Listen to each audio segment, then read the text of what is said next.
आपको अहम खबर देंगे। सिंध हाई कोर्ट बार ने इस्लामाबाद हाई कोर्ट के जजेस के खत पर जुडिशल कमीशन की तश्कील का मुतालबा कर दिया है। मज़ीद तफसीलात जानते हैं डॉन न्यूज़ के नुमाइंदे शफी बलोच से। शफी, बताइएगा क्या तफसीलात हैं?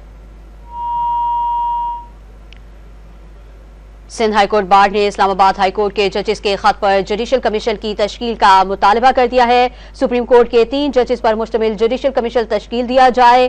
बार एसोसिएशन का अदालती मामलात में मुदाखलत पर तशवीश का इजहार भी अलामिये में शामिल किया गया है। सिंध हाई कोर्ट बार का जजेस के खत पर जुडिशल कमीशन बनाने का मुतालबा किया गया है। मज़ीद तफसीलात जानते हैं जॉन न्यूज़ के नुमाइंदे शफी बलोच से। शफी, बताइएगा क्या तफसीलात हैं? जी, इस इजलास में इस्लामाबाद हाई कोर्ट के जजेस का चीफ जस्टिस ऑफ पाकिस्तान को लिखे गए खत का जायजा लिया गया और इसमें जो है वो Sindh high court bar Islamabad के जजेस के खत पर तहफ़्फ़ुज़ात का इज़हार किया और इसमें जुडिशल कमीशन की तश्कील का मुतालबा किया है। और इस एलामिये में कहा गया कि सुप्रीम कोर्ट में जो है वो जो ये मामला सामने है इसकी अदालत से इंक्वायरी की जाए और सुप्रीम कोर्ट के 3 जजेस पर मुश्तमिल जुडिशल कमीशन तश्कील दिया ताकि ये मामला जो है वो सामने आ सके।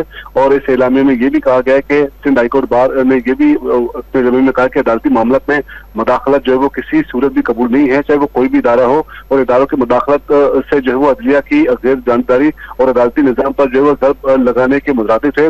लिहाजा इस मामले को रोका जाए। माजी में भी इस तरह के इल्जाम जो है वो सामने आते रहे हैं। जी, शफी बलोच हमें तफसीलात से आगाह कर रहे थे। शफी, आपका शुक्रिया।